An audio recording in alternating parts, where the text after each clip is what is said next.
जय हिंद साथियों स्वागत करता हूं आप सभी का अपने यूट्यूब चैनल पर। साथियों, आज इस वीडियो में हम आपके लिए आरपीएफ परीक्षा के लिए जीके जीएस के महत्वपूर्ण गोल्डन क्वेश्चन लेकर आए हैं।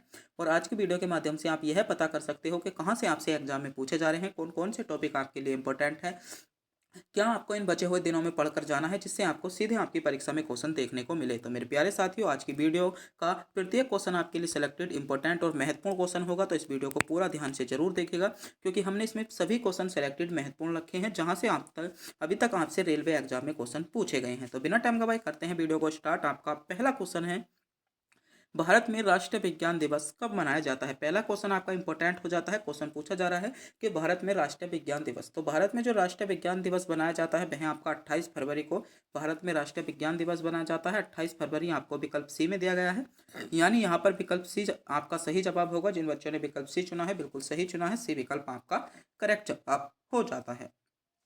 बात करते हैं कुछ महत्वपूर्ण दिवसों के बारे में जो आपसे कहीं ना कहीं रेलवे एग्जाम में पूछे गए हैं और आपके लिए इंपॉर्टेंट हैं। पहला है आपका, बात करते हैं विश्व जूनोसिस दिवस। तो ये भी आपसे एनटीपीसी 2021 में क्वेश्चन पूछा गया था, आपको पता होना चाहिए। ये जो बनाया जाता है आपको 6 जुलाई को आपका दिवस बनाया जाता है। और विश्व जनसंख्या दिवस बहुत ज़्यादा पूछा जाता है, आपका एएलपी में क्वेश्चन पूछा गया है हाल ही फिलहाल में जो एग्जाम चल रहे हैं। तो 11 जुलाई को विश्व जनसंख्या दिवस बनाया जाता है। बात करें राष्ट्रीय पेपर बैग दिवस, तो राष्ट्रीय पेपर बैग जो दिवस जो बनाया जाता है वह आपका 12 जुलाई को राष्ट्रीय पेपर बैग दिवस बनाया जाता है। अगला है आपका अंतर्राष्ट्रीय न्यायालय के लिए विश्व दिवस। तो अंतर्राष्ट्रीय न्यायालय के लिए जो विश्व दिवस बनाया जाता है आपका 17 जुलाई को बनाया जाता है। ये 4 के 4 दिवस ऐसे हैं कहीं ना कहीं आपसे रेलवे एग्जाम में पूछे गए हैं। अगला है आपका विश्व मच्छर दिवस, आपसे पूछा गया था ग्रुप डी में, आपका कब बनाया जाता है। तो आपका 20 अगस्त को आपका जो बनाया जाता है विश्व मच्छर दिवस बनाया जाता है। बात करें अंगदान दिवस, तो अंगदान दिवस जो बनाया जाता है आपका 13 अगस्त को बनाया जाता है। उसी के साथ साथ बात करें भारत में बाल दिवस, तो भारत में बाल दिवस जो बनाया जाता है आपका 14 नवंबर को बनाया जाता है। अगला है विश्व रेड क्रॉस दिवस, आपका 8 मई को बनाया जाता है। अंतर्राष्ट्रीय नर्स दिवस 12 मई को बनाया जाता है। और अंतर्राष्ट्रीय परिवार दिवस आपका 15 मई को बनाया जाता है। तो ये कुछ महत्वपूर्ण दिवस हैं जिनके बारे में आपको पता होना चाहिए। रेलवे में यहाँ से क्वेश्चन पूछा जाता है। आरपीएफ का अगर आपका एग्जाम बचा है तो आपको आरपीएफ परीक्षा के लिए बहुत ज़्यादा इंपॉर्टेंट होने वाले हैं, तो आप इन्हें एक बार जरूर देखेंगे। अगला क्वेश्चन है, भारत में सबसे ऊंचा बीजा टावर कौन सा है। ये क्वेश्चन पूछा गया है, भारत में सबसे ऊंचा बीजा टावर। तो बात करें भारत में सबसे ऊंचे बीजा टावर की, तो भारत में जो सबसे ऊंचा बीजा टावर है वह है आपका फतेह बुर्ज जो है वह आपका आपका क्या है, बड़ा बीजे टावर है, आपको ध्यान रखना है। यानी बी विकल्प यहाँ पर आपका सही जवाब हो जाता है। जिन बच्चों ने विकल्प बी को चुना है बिल्कुल सही चुना है, बी विकल्प इसमें आपका करेक्ट जवाब हो जाएगा। बात करते हैं भारत में कुछ बड़े, सबसे ऊंचे, सबसे छोटे, सबसे बड़े और महत्वपूर्ण फैक्टों के बारे में जो आपसे अभी तक रेलवे एग्जाम में पूछे गए हैं। पहला है आपका, भारत की मीठे पानी की सबसे बड़ी झील। ये क्वेश्चन बहुत ज़्यादा पूछा जाता है कि भारत की मीठे पानी की सबसे बड़ी झील कौन सी है। तो बुलर झील जो है आपकी जम्मू कश्मीर में भारत में सबसे बड़ी झील है, आपको ध्यान रखना है। अगला क्वेश्चन है आपका, भारत का सबसे बड़ा अस्पताल। ये क्वेश्चन आपका आरपीएफ के लिए बहुत ज़्यादा सेलेक्टेड होने वाला है कि भारत में सबसे बड़ा अस्पताल कौन सा है। तो बीजे मेडिकल हॉस्पिटल अहमदाबाद जो है भारत का सबसे बड़ा अस्पताल है। कौन सा हो जाएगा, भारत का सबसे बड़ा अस्पताल हो जाता है। अगला है आपका, भारत का सबसे लंबा समुद्र तट, तो आपका मेरिन ब्रिज आपका चेन्नई हो जाएगा। ये भी क्वेश्चन पूछा गया है और ये क्वेश्चन बहुत ज़्यादा आपके लिए इंपॉर्टेंट चल रहे हैं, आप इनको नोट करेंगे। अगला क्वेश्चन है, भारत का सबसे बड़ा नदी द्वीप। तो बात करें भारत के सबसे बड़ी नदी द्वीप की, तो मांजुली नदी द्वीप जो है भारत का सबसे बड़ा नदी द्वीप है। और कौन सी नदी पर बना है, तो ब्रह्मपुत्र नदी पर मांजुली द्वीप विश्व का सबसे बड़ा नदी द्वीप हो जाएगा। अगला है आपका, सबसे ऊंचा क्रिकेट मैदान। तो सबसे ऊंचा क्रिकेट मैदान जो है भारत में चेल क्रिकेट मैदान हिमालय पर बना हुआ है, आपका भारत का सबसे ऊंचा क्रिकेट मैदान है, आपको ध्यान रखना है। क्वेश्चन इंपॉर्टेंट है, क्वेश्चन सेलेक्टेड है, आपसे पूछा जा सकता है। अगला है आपका, सबसे बड़ा सिनेमा आपका घर कौन सा है। तो राम मंदिर जयपुर में जो है आपका सबसे बड़ा सिनेमा घर है, आपको ध्यान रखना है। बात करते हैं सबसे बड़े गुम्बज की, तो गोल गुम्बज आपका इसमें बीजापुर में सबसे बड़ा गोल गुम्बज है। सबसे बड़ा संग्रहालय राष्ट्रीय संग्रहालय हो जाएगा। सबसे बड़ा तारामंडल तो आपका बिड़ा आपका टोरियम जो तारामंडल है आपका कोलकाता में सबसे बड़ा है, और सबसे बड़ा रेगिस्तान कौन सा हो जाता है? थार रेगिस्तान हो जाता है। तो ये सभी के सभी फैक्ट जो हैं आपके लिए इंपॉर्टेंट है, कहीं ना कहीं आपसे परीक्षा में पूछे गए हैं, आपके लिए बहुत ज़्यादा सेलेक्टेड होने वाले हैं। मेरे प्यारे साथियों, अगर आप भी हमारे चैनल पर नए हो, चैनल को सब्सक्राइब करें, वीडियो को लाइक करें, क्योंकि चैनल को सब्सक्राइब करने में, वीडियो को लाइक करने में आपका किसी भी प्रकार का कोई पैसा नहीं जाता, नहीं हमको मिलता है। बस हम इससे मोटिवेट होते हैं और आपके लिए सेलेक्टेड से सेलेक्टेड इंपॉर्टेंट क्वेश्चन लाने की कोशिश करते हैं। तो प्लीज़ चैनल को सब्सक्राइब करना बनता है, प्लीज़ चैनल को सब्सक्राइब जरूर करें। अगला क्वेश्चन है आपका, किसकी मृत्यु पर जवाहरलाल नेहरू ने कहा था हमारे जीवन के प्रकाश चल रहा है, हमारे जीवन से प्रकाश चल रहा है। ये आपका क्वेश्चन पूछा गया है कि किसकी मृत्यु पर जवाहरलाल यानी पंडित जवाहरलाल नेहरू ने किसकी मृत्यु पर यह कहा था कि हमारे जीवन से प्रकाश चल रहा है। तो किसकी मृत्यु पर कहा था आपको पता होना चाहिए। तो ये जो कहा था आपका महात्मा गांधी की मृत्यु पर यह कहा था, आपको ध्यान रखना है जवाहरलाल नेहरू ने, यानी बी विकल्प इसमें आपका करेक्ट जवाब होगा, जिन बच्चों ने विकल्प बी को चुना है। बात करते हैं कुछ महत्वपूर्ण नारों के बारे में जो आपसे कहीं ना कहीं आपसे पूछे गए हैं, ग्रुप डी में पूछे गए हैं, एएलपी में पूछे गए हैं, टेक्नीशियन में पूछे गए हैं और आरपीएफ में पूछे गए हैं। पहला है आपका साइमन वापस जाओ। साइमन वापस जाओ जो पूछा गया था, आपसे पूछा गया था ग्रुप डी में, तो किसका नारा था ये? तो साइमन वापस जाओ आपका लाला लाजपत राय ने नारा दिया था। अगला है जय भगत, आपका बसोरी जय जगत, तो ये आपका विनोबा भावे का हो जाएगा। जय जवान जय किसान किसका है? आपका लाल बहादुर शास्त्री का था। ये जो पूछा गया था आपसे एनटीपीसी 2021 में आपसे पूछा गया था। जय जवान जय किसान, जय जवान आपका जो जय जवान जय किसान जय विज्ञान, ये अटल बिहारी वाजपेयी का है। आपका जो आरपीएफ 2019 में क्वेश्चन पूछा गया था, आरपीएफ 2019 में क्वेश्चन पूछा गया था। अगला है आपका संपूर्ण क्रांति जयप्रकाश नारायण हो जाएगा। और जनगण मन की बात करें तो रविंद्रनाथ टैगोर ने दिया था। वंदे मातरम नारा जो किया था बाल गंगाधर तिलक ने दिया था। ये भी क्वेश्चन आपसे आरपीएफ 2021 का पूछा गया था, 2019 में आपसे क्वेश्चन पूछा गया था, आपको ध्यान रखना है। मारो फिरंगी को ये आपका मंगल पांडे ने दिया था। ये भी आपका ग्रुप डी में क्वेश्चन पूछा गया है। कर मत दो तो सरदार वल्लभ भाई पटेल ने नारा दिया था। और वेदों की ओर लेटो स्वामी दयानंद सरस्वती का नारा है। तो ये कुछ महत्वपूर्ण नारे हैं जिनके बारे में आपको पता होना चाहिए। सभी नारे ऐसे हैं जो कहीं ना कहीं आपसे रेलवे एग्जाम में पूछे गए हैं और आपकी परीक्षा के लिए बहुत ही ज़्यादा इंपॉर्टेंट हो जाते हैं। आपको इनके बारे में पता होना चाहिए अगर आप आरपीएफ की तैयारी कर रहे हो तो। अगला क्वेश्चन देखते हैं। अगला क्वेश्चन है, एक वयस्क मानव हृदय का औसत भार लगभग कितना होता है? तो एक वयस्क यानी जो आपका पुरुष होता है, यानी एक जो वयस्क बोलते हैं, आपका जो एक वयस्क है उसके मानव हृदय का औसत भार कितना होता है? तो इसका औसत भार जो होता है वह आपका 300 ग्राम इसका औसत भार होता है। आपको ध्यान रखना है, यानी बी विकल्प यहाँ पर आपका करेक्ट जवाब होगा। जिन बच्चों ने विकल्प बी को चुना है बिल्कुल सही चुना है। बात करते हैं मानव शरीर से संबंधित कुछ इंपॉर्टेंट फैक्ट के बारे में, जहाँ से क्वेश्चन आपसे पूछे गए हैं और पूछे जाने के भी चांसेस हैं। पहला है आपका मनुष्य का हृदय धड़कता है, यानी मनुष्य का हृदय 1 मिनट में कितनी बार धड़कता है? तो सभी बच्चों को पता होगा आपका कितने बार 72 बार धड़कता है। बात करें स्वस्थ मनुष्य की श्वसन दर, यानी स्वस्थ जो मनुष्य होता है उसकी श्वसन दर कितनी बार होती है? तो 1 मिनट में जो स्वस्थ आपका मनुष्य होता है वह 16 से 18 बार 16 से 18 बार स्वस्थ मनुष्य एक बार में 1 मिनट में आपका सांस लेता है। बात करें मस्तिष्क के वजन को लेकर, तो मस्तिष्क का वजन जो होता है वह आपका 1350 ग्राम से लेकर आपका 1450 ग्राम तक आपका मस्तिष्क का भार होता है। सबसे बड़ी हड्डी की बात करें तो मानव शरीर की सबसे बड़ी हड्डी कौन सी है? ये क्वेश्चन पूछा गया है। तो फीवर जो हड्डी है आपकी जांग में होती है और आपकी क्या है? मनुष्य की सबसे बड़ी हड्डी है। बात करते हैं सबसे छोटी हड्डी की, तो आपकी स्टिपेज सबसे छोटी हो जाएगी और मध्य कण में, यानी कान के मध्य वाले आपके भाग में पाई जाती है। और कौन सी छोटी है? सबसे छोटी हड्डी हो जाती है। अगला है सबसे मजबूत हड्डी की बात करें तो जबड़े की हड्डी जो होती है आपकी सबसे मजबूत होती है। आपको पता होना चाहिए जबड़े की हड्डी आपकी सबसे मजबूत हड्डी हो जाएगी। बात करते हैं शरीर का सबसे कठोर तत्व, तो शरीर का जो सबसे कठोर तत्व होता है एनोमिल। एनोमिल जो होता है आपका शरीर में सबसे कठोर तत्व होता है, आपको ध्यान रखना है। एनोमिल शरीर में सबसे कठोर तत्व आपका होता है। बात करें मनुष्य के सौंदर्य का अध्ययन, यानी मनुष्य का जो सौंदर्य होता है उसका अध्ययन क्या कहलाता है? तो केलोलॉजी। ये क्वेश्चन बहुत ज़्यादा पूछा जाता है, आरपीएफ 2019 में क्वेश्चन देखने को आपको मिला था, आपको ध्यान रखना है। आपका सामान्य मनुष्य का रक्तचाप कितना होता है? तो 120 से 80 मिली आपका होता है। बात करते हैं शरीर में रक्त आपका परिभ्रमण के लिए, यानी शरीर में जो आपका रक्त का परिसंचरण होता है उसमें कितना टाइम लगता है, यानी जो शरीर में आपका रक्त क्षमता है जो आपका शुद्ध होकर जाता है उसमें आपका 23 सेकंड का समय लगता है। कितने सेकंड का? एक बार में जो आपका रक्त एक बार छन के चला गया तो वे वापसी जो आ जाएगा 23 सेकंड बाद उसका दोबारा से आपका वह छन जाता है। ये क्वेश्चन आपसे पूछना चाहता है। तो ये कुछ आपके इंपॉर्टेंट फैक्ट थे, इनके बारे में आपको पता होना चाहिए।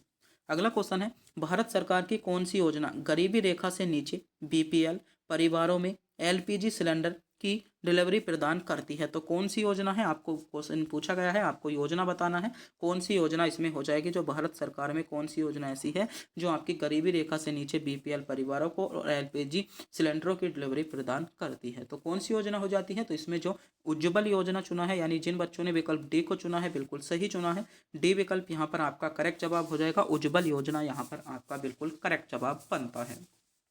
बात करते हैं भारत में कुछ महत्वपूर्ण योजनाओं से संबंधित आपकी जिनकी डेट आपसे पूछ ली जाती है और सभी आपके लिए इंपॉर्टेंट है। जैसे पहली है आपकी डिजिटल आपकी इंडिया कार्यक्रम।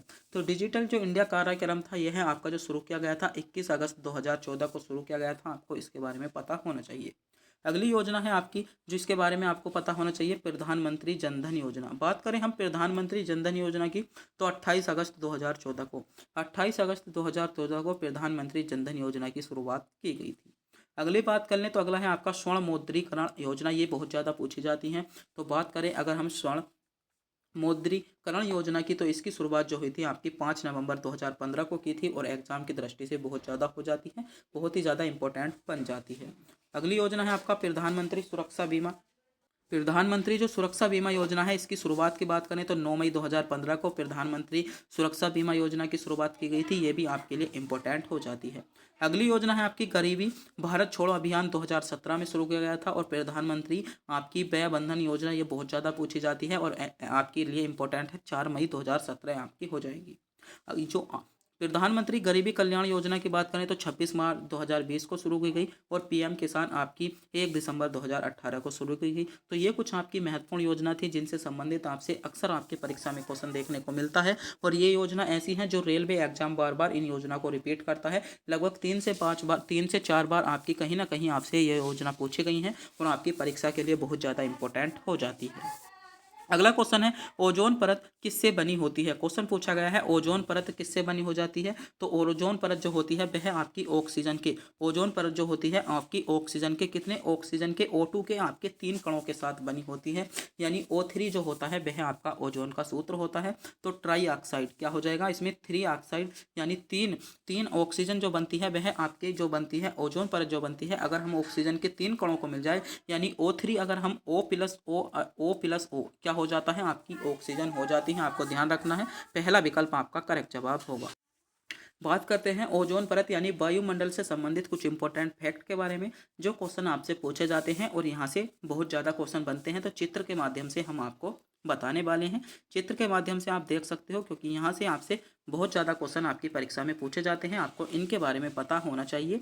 तो बात करते हैं पहले वायु आपकी क्या है मंडलों से रिलेटेड। जैसे वायु आपका जो क्षोभ मंडल है यानी वायुमंडल की परतों के बात करके चित्र के बारे में बात करें तो वायुमंडल को जो बांट दिया जाता है आपका 5 भागों में बांट दिया जाता है। कितने भागों में बांट दिया जाता है? 5 भागों में। पहला हो जाता है आपका क्षोभ मंडल, दूसरा हो जाता है समताप मंडल, तीसरा हो जाता है आपका मध्य मंडल, चौथा हो जाता है आपका ताप मंडल और पांचवा हो जाता है आपका बहिर्मंडल। बात करें क्षोभ मंडल की तो क्षोभ मंडल जो होता है इसकी जो लंबाई होती है वह आपकी 8 से 18 किलोमीटर तक आपका क्षोभ मंडल होता है। वहीं पर समताप मंडल की बात करें तो 15 से 50 किलोमीटर तक आपका जो होता है समताप मंडल होता है। मध्य मंडल की बात करें तो 50 किलोमीटर से लेकर 85 किलोमीटर तक आपका मध्य मंडल होता है और समताप मंडल की ताप मंडल की बात करें तो 85 से लेकर 600 किलोमीटर तक आपका समताप मंडल होता है और बहिमंडल जो होता है 600 किलोमीटर से लेकर आपका 10,000 किलोमीटर तक आपका बाह्य मंडल होता है। बात करते हैं जो आपकी मौसमी घटना होती है वे सभी आपकी किस्में होती हैं। सभी मौसमी घटना जो होती हैं चित्र में आप देख रहे होंगे सभी मौसमी घटना जो होती हैं मेरे प्यारे साथियों वह आपकी किस्में होती हैं, वह सभी आपकी क्षोभ मंडल में होती हैं। जो आपके हेलीकॉप्टर होते हैं हेलीकॉप्टर जो उड़ते हैं आपके क्षोभ मंडल में होते हैं और जो आपके ये वायुयान उड़ते हैं वायुयान जो उड़ते हैं वे आपके किस्में उड़ते हैं वे आपके समताप मंडल में उड़ते हैं। जो आपके सभी गैसीय पदार्थ होते हैं वे किसमें होते हैं, आपकी जो वर्षा उर्षा होती है सभी आपकी क्षोभ मंडल से होती है। बात करें ओजोन परत की, तो ओजोन परत जो होती है मेरे प्यारे साथियों वह आपकी समताप मंडल और क्षोभ मंडल में होती है। यानी अगर आपसे क्वेश्चन पूछ लिया जाए ओजोन परत तो आपकी समताप मंडल में होती है। बात करते हैं जो सैटेलाइट होती हैं वे कौन से मंडल में होती हैं, तो जितनी भी आपकी सैटेलाइट होती हैं, जितनी भी आपकी सैटेलाइट लगी होती हैं वे आपकी ताप मंडल में होती है या आयरन मंडल भी इसको बोल सकते हैं। और रॉकेट जो बाहर निकल जाते हैं वे आपके बहिर्मंडल में हो जाते हैं। और जो आपकी गैसें होती हैं वे किस में होती हैं, जो आपकी हानिकारक गैसें होती हैं वे आपकी मध्य मंडल में होती हैं। आपको ध्यान रखना है क्योंकि यहाँ से क्वेश्चन आपसे पूछा जाता है और आपका वायुमंडल बहुत ज़्यादा इंपॉर्टेंट टॉपिक बन जाता है। तो चित्र के माध्यम से आप समझ सकते हो, आप इसका स्क्रीनशॉट भी ले सकते हो, वरना आपको पीडीएफ का लिंक वीडियो का डिस्क्रिप्शन में मिल जाएगा, वहां से जाकर आप डाउनलोड कर सकते हो। और हमारे टेलीग्राम चैनल को आप ज्वाइन जरूर कर लें क्योंकि सभी पीडीएफ हमारे जो मिलती हैं आपको टेलीग्राम चैनल पर मिलती हैं, वहां से जाकर आप पीडीएफ को डाउनलोड कर सकते हो। अगला क्वेश्चन है निम्नलिखित में से किस स्थान को इसके पास के साथ गलत तरीके से जोड़ा गया है। आपसे बताना है कौन सा स्थान ऐसा है जो आपके गलत तरीके से जोड़ा गया है या कौन सा मिलान आपका सही नहीं है। तो बात करें जेलेपा लाल जो है आपका जास्कर श्रेणी से संबंध नहीं रखता, यानी डी विकल्प आपका सही तरीके से जुड़ा हुआ नहीं है। डी विकल्प इसमें आपका करेक्ट जवाब होगा। जिन बच्चों ने विकल्प डी चुना है बिल्कुल सही चुना है, डी विकल्प आपका करेक्ट जवाब हो जाता है। बात करते हैं कुछ महत्वपूर्ण श्रेणियों के बारे में जहां से क्वेश्चन आपसे पूछा गया था और आपके लिए इंपॉर्टेंट हो जाती है। जैसे पहला है आपका लद्दाख श्रेणी। लद्दाख श्रेणी जो पाई जाती है जम्मू और कश्मीर राज्य में पाई जाती है, आपको पता होना चाहिए। यहीं पर बात कर लें जास्कर श्रेणी की, तो जास्कर श्रेणी आपकी जम्मू और कश्मीर हो जाएगी। पीर पंजाल श्रेणी जम्मू और कश्मीर हो जाती है। तीनों ही आपके लिए इंपॉर्टेंट है और तीनों जो है 2021 एनटीपीसी में आपसे पूछी गई थी। कामेत पर्वत की बात करें तो कामेत पर्वत आपका उत्तराखंड में पाया जाता है। धौलागिरी की बात करें, धौलागिरी आपकी हिमाचल प्रदेश में पाई जाती है। वहीं पर गुरु शिखर आपकी राजस्थान हो जाएगा। और नागा पहाड़ी की बात करें तो नागा पहाड़ी आपकी नागालैंड हो जाती है। अरावली पर्वत श्रेणी आपकी गुजरात राज्य में पाई जाती है। तो ये कुछ आपकी महत्वपूर्ण श्रेणियां थी जिनके बारे में आपको पता होना चाहिए क्योंकि यहाँ से भी क्वेश्चन आपकी परीक्षा में बना है। अगला क्वेश्चन है भारत रजत क्रांति के जनक किसे कहा जाता है, यानी भारत में रजत क्रांति के जनक किसे कहा जाता है। तो भारत में जो रजत क्रांति का जनक कहा जाता है आपका गांधी जी को कहा जाता है।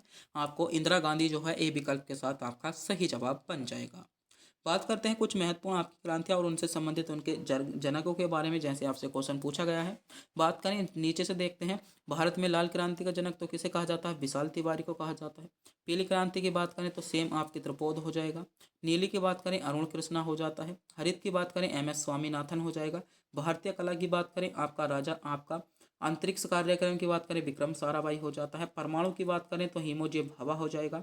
और आधुनिक भारत का जनक जो कहा जाता है राजा राम मोहन राय को कहा जाता है। और श्वेत क्रांति का जनक आपका वर्गीज कुरियन को कहा जाता है। आपको इनके बारे में पता होना चाहिए, इंपॉर्टेंट टॉपिक है, यहाँ से बहुत ज़्यादा क्वेश्चन आपकी परीक्षा में बनते भी हैं।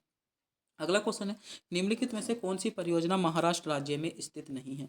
तो बात करें महाराष्ट्र राज्य में स्थित नहीं है तो आपकी जो गिरना परियोजना है महाराष्ट्र राज्य में नहीं है, यानी दो विकल्पों में आपको दिया गया है, दोनों विकल्प यहाँ पर आपका सही जवाब बन जाएंगे। बात करते हैं कुछ महत्वपूर्ण परियोजनाओं से संबंधित आपकी उनके इंपॉर्टेंट फैक्ट के बारे में जहाँ से आपसे क्वेश्चन पूछा जा सकता है और ये आपके लिए इंपॉर्टेंट हो जाती हैं। जैसा पहला है आपका नागपुर शक्ति गृह परियोजना, तो कहाँ पर है, आपकी महाराष्ट्र राज्य में है। रिहंद परियोजना आपकी रिहंद नदी पर बनी है, उत्तर प्रदेश में है। टिहरी बांध परियोजना आपकी भागीरथी नदी पर है, उत्तराखंड में स्थित है। कोयना परियोजना की बात करें आपकी कोयना नदी पर बनी है और महाराष्ट्र में स्थित है। सतलज परियोजना की बात करें जम्मू कश्मीर में है, चिनाब नदी पर बनी है। शारदा परियोजना शारदा नदी पर उत्तर प्रदेश में है। हिंडकल परियोजना की बात करें आपकी घाट पिरवा नदी पर आपकी कर्नाटक राज्य में है। इडुक्की परियोजना आपकी पेरियार नदी केरल राज्य में स्थित है। और बात करें महानदी डेल्टा परियोजना की महानदी यानी उड़ीसा राज्य में आपकी स्थित है। तो कुछ महत्वपूर्ण परियोजना थी, आपको इनके बारे में भी पता होना चाहिए क्योंकि यहाँ से भी क्वेश्चन आपसे अक्सर आपके एग्जाम में पूछा गया है। तो आज के जो सभी क्वेश्चन थे आपके लिए सिलेक्टेड थे, महत्वपूर्ण थे, जिनसे क्वेश्चन आपसे पूछा जाता है, आपकी परीक्षा के लिए बहुत ज़्यादा इंपॉर्टेंट होने वाले थे। मेरे प्यारे साथियों वीडियो अच्छी लगी हो वीडियो को लाइक करें, चैनल पर नए हो चैनल को सब्सक्राइब करें और अपने दोस्तों के पास वीडियो को शेयर करना ना भूलें। तब तक के लिए मिलते हैं अगली वीडियो में।